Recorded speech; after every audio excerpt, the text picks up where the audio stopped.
Hey, everybody. Welcome to another episode of Courtside with Beilinson Tennis, part of the Tennis Channel Podcast Network. As always, joined by my co-host and Hall of Famer, Steve Flink. We also have the pleasure of welcoming in this week Amy Lundy. Amy has been featured on ESPN, CNN, and the Golf Channel. She's director of films at the Tennis Congress. Amy is also a contributor for Tennis Connected and also co-hosts the podcast 3, a tennis show with Joel Drucker and Gil Gross, also part of the Tennis Channel Podcast Network. Amy, thanks so much for joining us in today. Pleasure to be here. Very excited to talk about Monte Carlo. So we're going to talk about plenty of Monte Carlo, but before we get into that, I want to know, Steve wants to know, we both want to know, and the listeners want to know more about you, yourself, your tennis background. I do know you still play a little bit. Maybe you can talk about that a little and then also talk about how this became your career. So I was a general assignment sports reporter. I've done both print and television. I was your local sports anchor for a while. I did some work for ESPN Outside the Lines, longer format, investigative work, all sports. In fact, I was trying to think of a sport that I haven't done a story on, and I came up with curling, but most of the others I've done. And then I took a few years off to have kids. I have 2, girl and a boy. And when I came back into sports journalism, I just wanted to do tennis because it's the sport that I play and that I'm the most passionate about and that I really understand. And so that's what I did. And I kind of jumped right into it and acted like I'd been here the whole time and just started writing and doing stuff with tennis. Well, thank you for sharing that. Both Steve and I are a big fan of your work, and we see a lot of it across social media. I guess let's just dive into it. There was a ton of tennis this week, a lot of long matches, a lot of interruptions with rain delays and whatnot. No Carlos and no Rafa this week, but we did get Novak back. He lost to Medvedev, 6-4 in the third. A lot of breaks of rain delays, just a weird match. Appeared like something was bothering Novak. Steve, you want to lead us off, and what were your views of what Novak was all about? First time we've seen him in quite a while. Yeah, well, obviously he'd had the 5-6 week break, David, after Dubai. Couldn't play in Indian Wells and Miami. And I thought it might work in his favor this time because he could train longer on the clay, and it wasn't that long a period of time, and it wasn't comparable to last year when he'd gone through all the ruckus in Australia. So I thought it could work in his favor. He didn't play great in the first round, but I thought, okay, now he's going to play a guy he knows Musetti. He was down 2 sets to him at the French a couple of years ago and came back. I thought he'd be ready for it. It was very windy and not cool, not great conditions for either. They both were breaking serve left and right. Novak lost the serve 8 times and crossed the 3 sets. But he had a lead of a set in 4-2, and he could not, he really was unable to put the clamps down and close it out. The injury worry that what I think you're referring to, he wore a kind of a black sleeve on his arm above the elbow, which raised concerns that perhaps it was a reemergence of elbow problems. But he was pretty dismissive of that in the press conference afterwards, which was encouraging. Plus, he entered a 250 event this coming week, which tells me he clearly isn't worried about an injury. You wouldn't do that. You take the time off. But it looked cumbersome. It did not look comfortable to be playing with that. And he didn't serve anywhere near peak efficiency. He wasn't getting much on it. No, not good location, not good speed. He was not on his game, to be sure. And you said he took full advantage of it. And then, of course, he got clobbered by Sinner in the next round. Yeah. Amy, what do you think the first time we've seen Novak for quite a while? I was surprised that he wasn't in better form. The elbow situation notwithstanding, Carlos is not in the field, Rafa's not in the field, and this is his chance to really tune up for Roland Garros and take that thing and really cement his legacy. Especially with Rafa not being at 100%. And he just came out a little bit flat, but there's plenty of time. And if there's anybody who knows how to calibrate his preparation, it's Novak Djokovic. Yeah, no, well said. It'll be interesting to see what he does, this coming week that Steve just referred to. And the other play. He really wants to at least, he may open up against Stan Wawrinka, possibly, if Stan wins his opening rounder. And it's not a strong field otherwise. He could potentially play Rublev in the finals. but I think he wants to at least be in the finals there and get those matches. And Amy's right. There's plenty of time. There's Rome up ahead. There's Madrid. He'll get himself into peak form. But I think this coming week could be very helpful to him. I'm glad you mentioned Stan Wawrinka, because there was an interesting match early round in this tournament between him and Taylor Fritz. And Steve, you and I had a little conversation about this match. I thought that match was tricky for Taylor because it was going to be his first real match on clay, right, for the clay court season. Stan has started to play a lot better. I thought Stan was going to I thought Stan was going to win in two very, very tight sets. The first set was 7-6. What was it? 12-10 in the breaker. I'm looking at my notes now. I think it was 12-10 in the breaker. Each had a lot of chance. There was some good tennis. I think Stan actually hit an out ball on set point. It was a passing shot down the line by Taylor that I thought would maybe drop wide. After Taylor got the win in the tiebreaker, he then won the second set 6-2. Taylor is having a nice run, and I know he lost in the semis here, but we've seen him a whisker away from being the semis in Wimbledon. We know he plays well on hard courts. He wants to do better at the U.S. Open, obviously, but we know he's won Indian Wells, Masters 1000, and clay. He had a nice run here. I'll ask Steve, and then Amy, you can add on as well. What does Taylor have to do? Because he's right there, Steve, but I don't think he's there yet, but he's so close. What is the one thing that he has to keep doing? And maybe it's just improvement a little by little, because that's what he's been doing. We all know he's got a great team around him. Michael Russell's doing a great job there. Paul Annacone is overseeing it as well. He's almost there, but not quite yet. Right, Steve? Yeah, I mean, I don't think you can pinpoint this one thing. Listen, he beat Tsitsipas, who was going for 3 Monte Carlo crowns in a row, played one of his best matches of the year and beat him 2-4, started off the match by winning 16 of the first 22 points and just moved on from there. Good, impressive. Then he had to play Rublev again under very difficult conditions. He'd won the last few times against Rublev, and it was a hard-fought, pretty high-quality contest, a little uneven. But so he loses that in 3 sets, and then of course Rublev wins the tournament. No, I think Taylor is on course. He on the hard courts, he lost those matches in the Sunshine Double. He lost to Sinner and Alcaraz, which is no disgrace. And now he makes the semis here. It builds his confidence on clay. I don't think it's any one shot or any one thing he needs to do. He needs to keep on keeping on, and that's exactly what he is doing. I can't believe that match, Amy, with Tsitsipas was so one-sided. Not that Taylor won, but the scores in that which he did win, 6-2, 6-4. I did not see that coming. I think Taylor is elite now. He is proving that his strokes and his game holds up really on any surface. Interesting that you mentioned Michael Russell, because I'll just tell you a quick story. I got a chance to work with Michael Russell on a video production a few years ago. And it was one of these things where we were shooting these videos with these coaches. I did maybe 7 or 8 that day, and I did maybe 20 or 25 the entire weekend. Of all the coaches, Michael was the most prepared, I mean, by a country mile. And I think that's what he's probably bringing to Taylor, because a few years ago, if you'd asked me if Taylor would be on this trajectory, I would have said no, because he's a gamer, he likes video games. He's come from a life of privilege, so he hasn't really had a lot of hardship where he had to fight and claw to get everything. And yet he has really put his head down and continued to improve his game. And I think Russell is probably teaching him the value of preparation.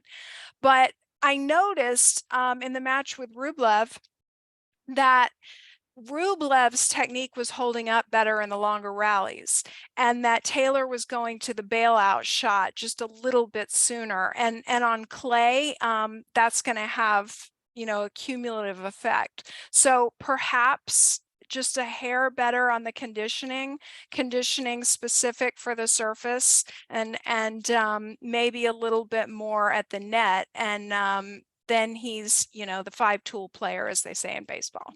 What a weird first set, Steve, in that match. Was there 7 breaks? Yeah. I think there was a total of 7 breaks. Well, it was crazy. It was similar to the Djokovic match with Musetti.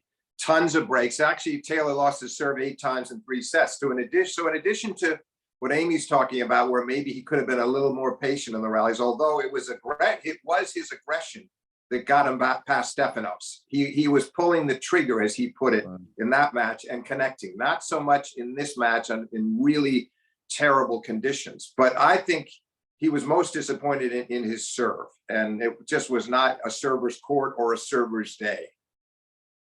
What about this strange one? And I know for the listeners, we're kind of all over, but we're just hitting some highlights. There was so much tennis during the week. What about the match between Medvedev and Zverev? And I think the length of that match hurt Medvedev when he played Rune the next day. But the Medvedev-Zverev match, Medvedev wins 7-6 in the third. Zverev had 2 match points. I think he also served for the match twice. You remember when he played Rafa at the French Open before he really hurt his ankle really bad. I mean, he's been playing well on clay. He didn't cross the finish line in this match, but that was a wacky match as well. Oh, it was bizarre. I mean, yes, he did serve for it twice. The first time, 5-4 in the second set. So he's on the doorstep to win in straight sets. Not only does he lose his serve there, he loses it again at 5-6 and the set's gone. And then they go to the third and he's serving for it again at 5-4. In the 2 games, David, that he served for the match, he won 1 point in the 2 games, 1. Then despite all that, he comes from 5-2 down in the tiebreak to go up 6-5, and then later had a second match point. 1 match point on his serve, 1 on Medvedev's serve, and he couldn't get it done. And then, of course, we had the little controversy afterwards, the hurling of accusations at each other, with of course, Sasha complaining that Medvedev is the worst sport of them all, and then Medvedev says that Sasha should look at himself in the mirror, and we don't have too many of these moments occur. But I think that what was emerging there was Sasha's frustration. He had the last time he played him on the hard courts, he had so many opportunities and lost 7-5 in the third and let 3 love 40 opportunities get away. And this was even more agonizing for him because he was just so close. You could taste it. So that was the most dramatic, compelling match of the week by far. But you're right. It was debilitating for Medvedev. It ended late. It ended very late. That's how I was going to ask Amy. Like, he did not have time to recover for that next match against Holger. It's amazing how much of an impact that has these days on these guys. I mean, you can almost predict with pretty high certainty that if somebody has a match like that, if he doesn't go down in the next round, it'll catch up to him eventually. What I found interesting, other than the spiciness of it, and the other thing that's come out after is that in a couple of acceptance speeches or concession speeches, when the 2 of them have met in a final, Zverev has made reference to the fact that they've always been friends. Yeah. And Medvedev said, nope, we haven't always been friends. So this is getting good, which I don't mind, by the way. Tennis needs a little bit of spiciness sometimes. But what was really interesting to me is that clay is it's a slower surface where power servers are supposed to be mitigated a little bit, or the edge is supposed to be taken off the power of the serve. And in a few matches that I saw this tournament, including that one, Medvedev versus Zverev, the guy who could not make a first serve when he really needed it was punished. So there's still real value in making a first serve in tight spots. Hey, David, yeah, I couldn't agree more with what Amy's saying. I just want to add one thing. Holger Rune played very well against Medvedev. And Medvedev made an interesting comment, Amy, after the match, before the match, where he said that he had practiced. They never played official match, but he said, I practiced with him a lot of times and I've never beaten him. And I hope I can show my good tennis tomorrow. So that couldn't have helped in the back of his mind either, that he had struggled in practice. Not that there's not a huge difference between practice matches and official competition, but it was interesting that Medvedev would bring that up. But I didn't think he played that poorly. He just was a little sluggish, and Rune played awfully well that day. And he just was much better from the baseline, located his serve well, and picked Medvedev apart. And I think we got to give him the credit for that. And then you go talk about the semis. We've already talked about the first one that was played, Rublev and Fritz. You had Sinner versus Rune. Rain delays finished very late. So again, Rune gets through that match, 1-6, 7-5, 7-5. But now he has the late match. He has to go try to recover for the final. We talked Rublev and Fritz. I'll pass it on to either of you. Any talk about the Sinner versus Rune match? It was, like I said, 1-6, 7-5, 7-5, and it took forever because of delays and whatnot. Well, I think it was the highest quality contest of the week, in my view, higher standard than, say, Medvedev's era, which was also extraordinary. I would put this even on a higher level, but it was another disappointment for Sinner in the sense that he's been so consistent, but he lost a final he's lost a couple of finals to Medvedev this year, and he lost to Carlos in Indian Wells, beat him in Miami, but he's looking for that kind of breakthrough triumph that could lead him toward a major.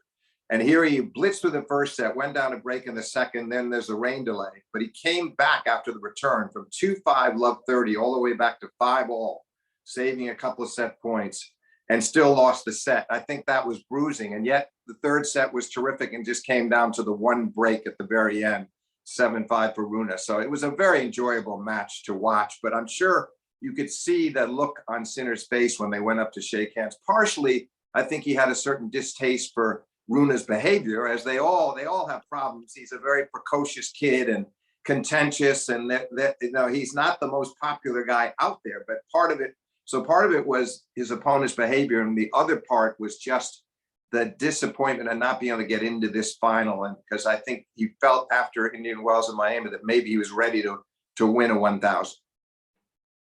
A real contrast in personality there, which again, I think is good for tennis. Sinner really had the hometown crowd behind him in that match. It was rowdy and they were, cheering every single point like it was a grand slam. So again, it was a very enjoyable match. I enjoyed it. I just had the sense that in the final arguments of the match, that's when Rune started to assert himself and hit particularly the forehand with real commitment.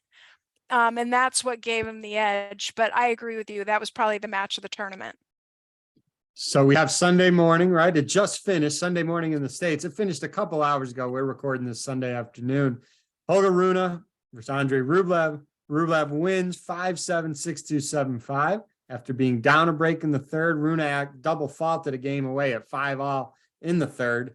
Rublev wins his first Masters 1000. I thought Rune did okay for finishing such a long day yesterday. He had his chances in the match. I mean, shoot, he was up 4-1 in the third. I'll leave it to you two. Amy, why don't you lead us off? I'm not sure what happened. It didn't seem like classic cramping, and he did call for the trainer at some point. Was he tired? He didn't seem tired, or particularly gassed. Was there a mental block? Because he lost famously to Rublev at the Australian Open earlier in a 5-set, amazing match. So, was it just being able to see the finish line and not being able to close, quite in this moment? I'm not really sure. What do you think, Steve? It's a good assessment. I agree with you because the announcers, they talked a lot about it afterwards to Andy Roddick in the Tennis Channel post-match studio. They seem to think it was cramps, an onset of cramps. But I agree with you. It wasn't so obvious. It wasn't the typical player writhing and barely able to move between points. He seemed okay that way. So it was a bit of a mystery, but obviously something was bothering him. On the other hand, David, he put himself in a great position because obviously he'd won the first set, and then Rublev ran off the last 4 games of the second set to win it comfortably 6-2. And then in that third set, it was not only 4-1 for Rune, but he had a break point for 5-1, and he missed a block return barely. You could see the anguish when he missed that because he wanted that second break. He wanted to know that that would have probably put him across the finish line. And then they go back. So we carried over into the next game because at 4-2 he served 2 double faults on his way to the love 40 deficit, got broken on a missed backhand down the line, and then eventually at 5-all, that's where you saw, Amy, the sense of something being a little off or wrong, not necessarily the classic cramps, as you said, but something, because David, Rublev wisely threw up a couple of high defensive lobs and on the first 2 points, and Rune missed smashes on both, 2 overhead misses in a row. After the second one, he whacked a ball in the crowd and got warned or penalized for ball abuse.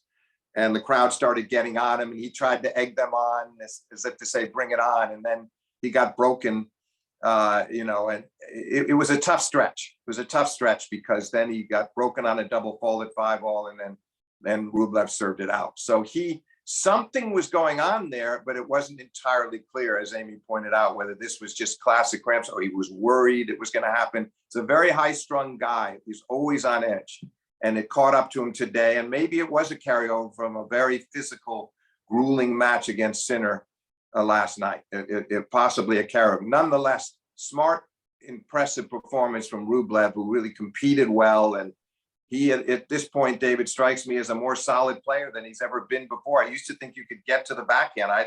It's not so easy anymore. And he has that thundering forehand, and he stays in there even after he lets loose with some rage at himself. He bounces right back. And again, 2 things. Yesterday, he served for the first set against Fritz and didn't close it out, but came back strong to win in 3. Today, he loses a hard-fought first set after breaking back and gets it to 5-all and still comes back very strong again. So all credit to Rublev for winning his first Masters 1000 after losing twice in the finals a couple of years ago. That's true. And before we go and kind of talk about what's ahead as we continue our lead up, Roland Garros, there's still so much tennis to be played before we even get to that point. 2 names I want to bring up: Dominic Thiem and Andy Murray. Dominic Thiem, we're slowly starting to see him play a little bit better. He beat Richard Gasquet in the first round, then he loses to Holger Rune. No shame in that, but we're starting to see, and even talking to him, he's starting to speak with a little bit more confidence, that he's starting to feel the ball a little bit better, starting to get on that upswing. Be interesting to see what he does leading up to Roland Garros. And then Andy Murray, he plays Alex de Minaur in the first round. I mean, that's going to be a tough match no matter what. But the interesting thing about that match was the post-match conference, the post-match quotes from Andy, because he got destroyed. Let's be honest. He got destroyed pretty good, 6-1, 6-3. And we all know how much Andy has put in the work. You remember Alex and Andy playing that Laver Cup match that I think just ended yesterday. It took so long. But we know Andy was frustrated with that route. I'll kind of give it to both of you. Amy, why don't you lead us off? Talk about Andy and then talk about Dominic Thiem. I think the real question for Andy Murray at this stage in his career is what to do about this clay season. Is it something that's going to benefit him going into grass, or is it going to be deleterious for him? And the way that he's playing now, if he was, grinding before, he's really grinding now. And he's either going to lose super early in a lot of these clay court tournaments and not get many reps anyway, or he's going to, possibly show up at grass season injured. So I know before that he has skipped large portions of clay season, so I'll be interested to see what he does. Interested to see how he proceeds from here.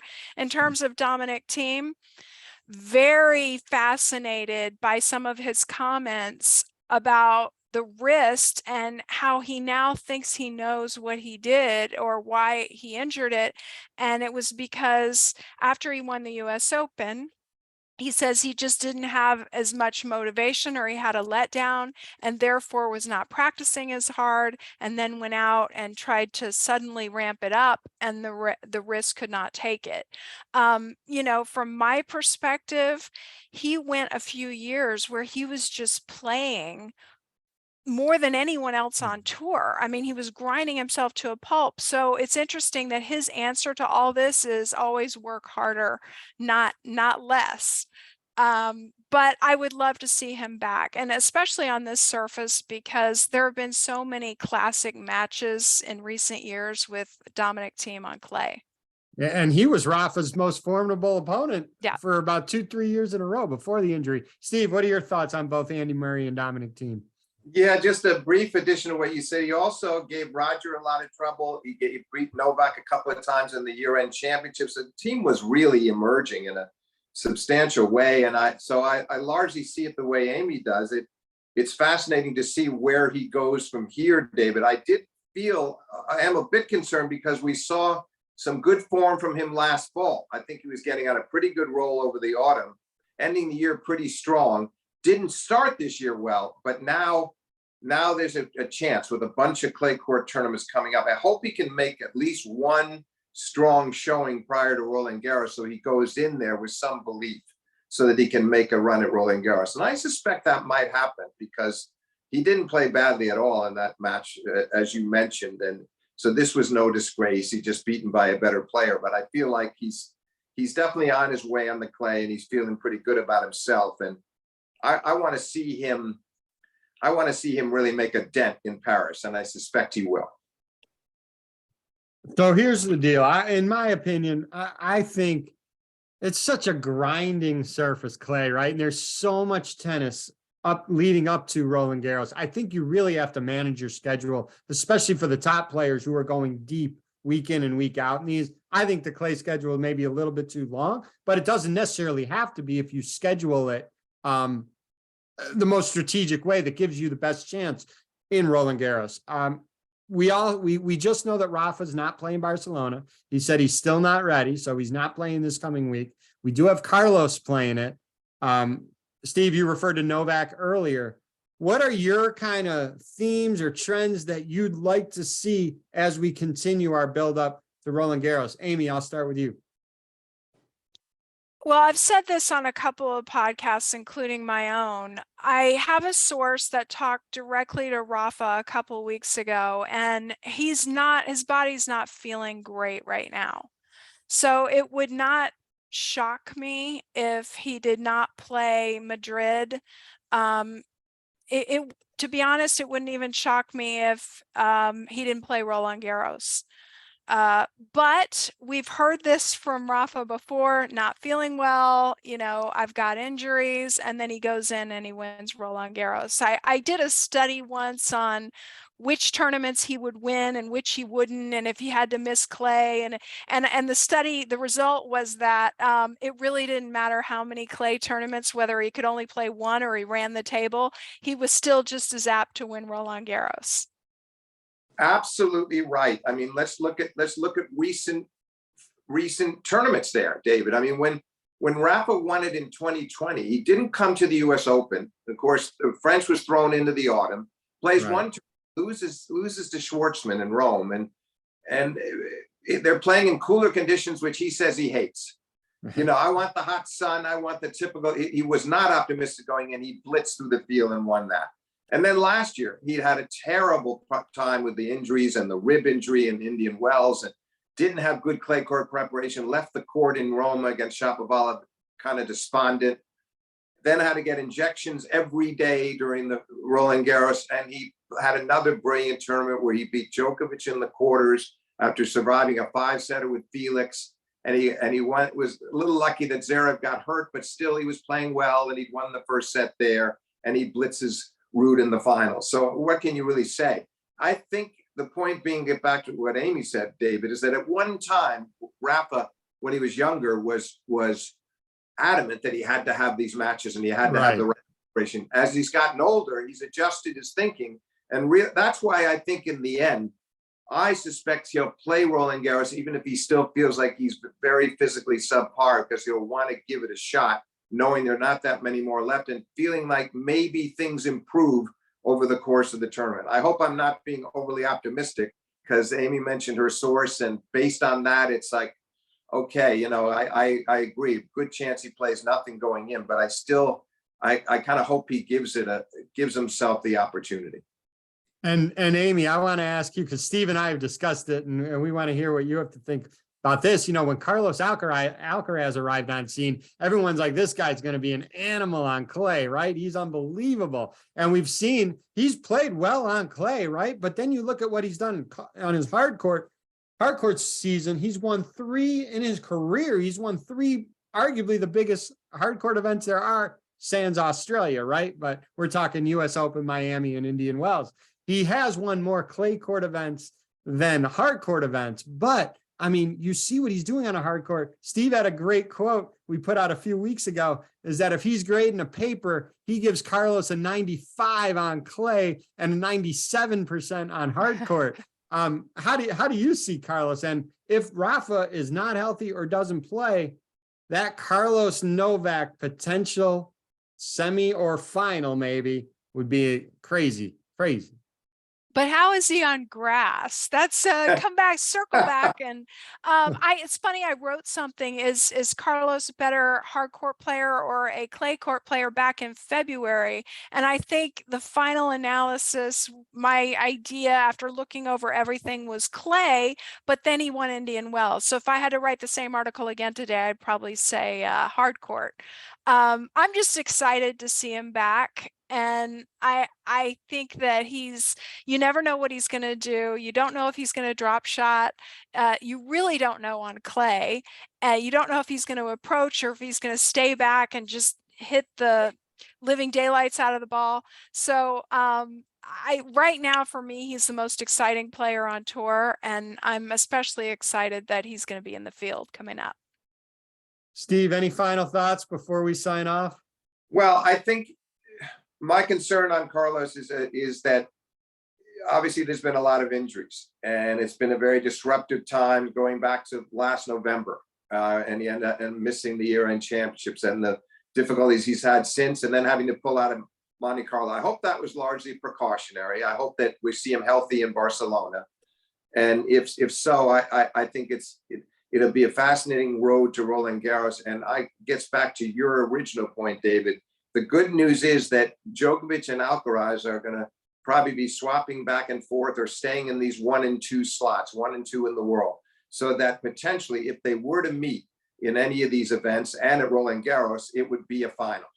And that's exactly the way it should be right now. And we need to see that rivalry develop. They had a great match last year that Carlos won on the clay, went right down to the wire. And I think they could have some more like that if we get the opportunity to see it during this clay court campaign. I think all tennis fans would agree with that, Steve. And with that, Amy, I want to thank you so much for joining us today. Steve and I are big fans of all the work that you do. We see it across social media. If you haven't followed Amy already, make sure you do. Thanks for joining us. This was a lot of fun. Thank you so much for having me. Love the discussion. We'll talk soon. Thanks again.